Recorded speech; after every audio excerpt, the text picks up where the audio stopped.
इलाके को लेकर किस तरह की मांग कर रहे हैं? बिल्कुल, मैं आपको बताना चाहूँगा कि बिजली पानी की स्थितियाँ जो बीच में जो समस्याएं पैदा हुई उसके बारे में बात की थी। साथ ही साथ कई सारी मल्टीनेशनल कंपनी जो हमारे उस क्षेत्र में आ रही है उसमें स्थानीय युवाओं को वरीयता मिलनी चाहिए, इसके लिए भी मैंने मांग की। बेरोजगारों के लिए कुछ भर्तियों के लिए 70,000 भर्तियों की घोषणा की गई थी। बिल्कुल, युवा हूँ, उन तमाम युवाओं का दर्द समझ सकता हूँ। मुझे लगता है कि नई वैकेंसीज आनी चाहिए और उम्मीद है इस बार इस बजट में कई सारी नई चीज़ें युवाओं को मिली।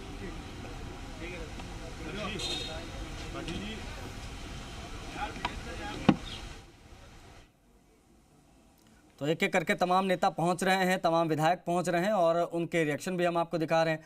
आपने शिव से विधायक हैं रविंद्र भाटी साहब, उनको आपने सुना। आप संसाधन जुटा रहे हैं, लेकिन कई जिम्मेदार लोग भी प्राइवेट सेक्टर में ट्रीटमेंट करा रहे हैं। स्कूल एजुकेशन सबको सरकारी नहीं चाहिए, प्राइवेट चाहिए, लेकिन नौकरी सबको सरकारी चाहिए।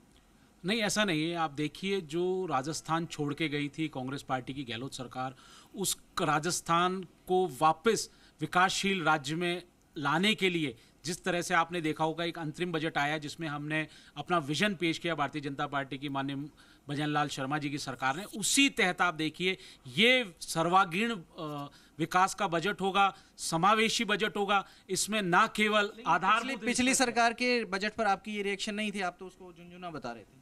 नहीं, आप देखिए ना, चिरंजीवी योजना इन्होंने भारतीय जनता पार्टी की भामाशाह योजना का नाम चेंज कर दिया। उसके बाद 400 करोड़ रुपए इन्होंने नहीं दिए। चिरंजीवी योजना का नाम आयुष्मान कर दिया, बीमा कम हो गया। नहीं, तो उन्होंने सबसे पहले तो भामाशाह योजना थी, उसको उन्होंने क्यों चेंज किया?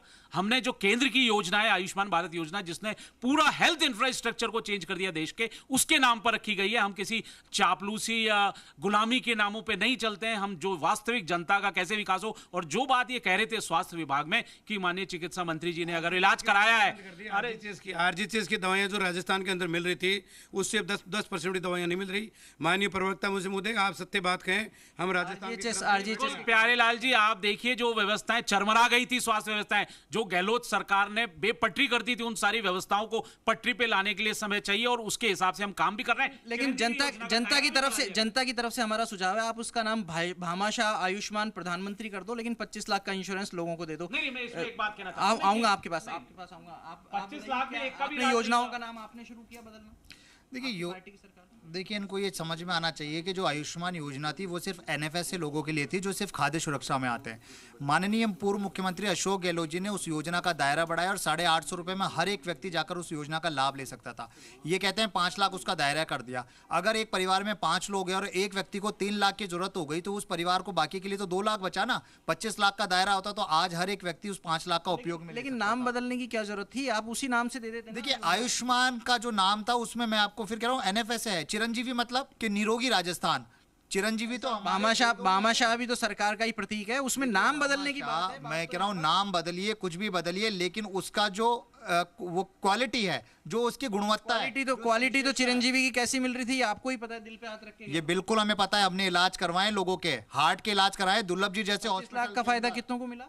देखिए 25 लाख का दायरे का मतलब ये नहीं था कि फायदा जो है वो अभी मिल जाए। मैं कितनों को मिला, किस हॉस्पिटल में? मैं आपसे एक ये उदाहरण पूछ रहा हूँ। अगर किसी व्यक्ति के एक परिवार में 4 लाख का अगर इलाज हो जाएगा, 1 लाख ही तो बचेगा उस पूरे परिवार के लिए। अगर आपके पास एग्जॉस्ट लिमिट पहले से ही है, अगर आपके पास पहले से ही चीजें पड़ी हुई है तो आपको उसको वापस से कम करने की जरूरत नहीं है। बात तो हेल्थ इंफ्रास्ट्रक्चर सुधारने की है ना सर्वेश जी, आप काफी देर से इंतजार कर रहे हैं। फार्मा सेक्टर पे जो काम हुआ वो गहलोत सरकार ने भी किया, वसुंधरा सरकार ने भी किया, लेकिन गहलोत सरकार ने दवाओं की संख्या ज्यादा बढ़ाई। देखो, दवाओं की संख्या तो बढ़ाई, लेकिन उसकी एक तो क्वालिटी मैं आपको बता दूं, थोड़ा सा निवेदन कर दूं कि माननीय मुख्यमंत्री भजन लाल जी सर माननीय हमारे को बजट से पूर्व बुलाया था एज ए फार्मासिस्ट प्रतिनिधि, और हमने उनको 2-3 चीज़ें रखी थी। नंबर 1 कि राजस्थान के अंदर बेरोजगारी बहुत ज़्यादा है, यहाँ पे इंडस्ट्री है नहीं।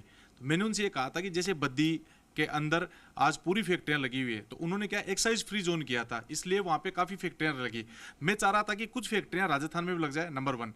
नंबर 2 मैंने कहा कि यहाँ पे एक मेडिकल टूरिज्म होना चाहिए, क्योंकि राजस्थान में डॉक्टर्स इतने टॉप डॉक्टर्स हैं, मतलब इतने ज़बरदस्त डॉक्टर्स हैं।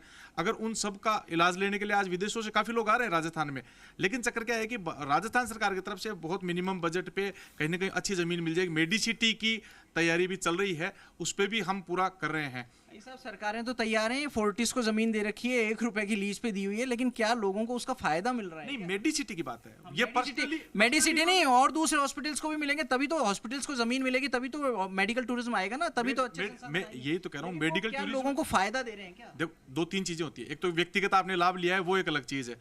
मेन चीज है कि मेडिसिटी के तहत अगर पूरा ग्रुप के अंदर बनेगा ना, वो एक सिस्टम अलग होगा, वहां पे सब लोग ढंग से काम करेंगे, अच्छा इलाज देंगे। तीसरी चीज, जैसे बात कर रहे थे आरजीएचएस की, मैं आपको बता दूं कि आरजीएचएस में क्या था कि पूर्व सरकार ने, मैं बात कर रहा हूं केवल टेक्निकली बात कर रहा हूं, मैं कोई पार्टी के उसके खिलाफ नहीं हूं।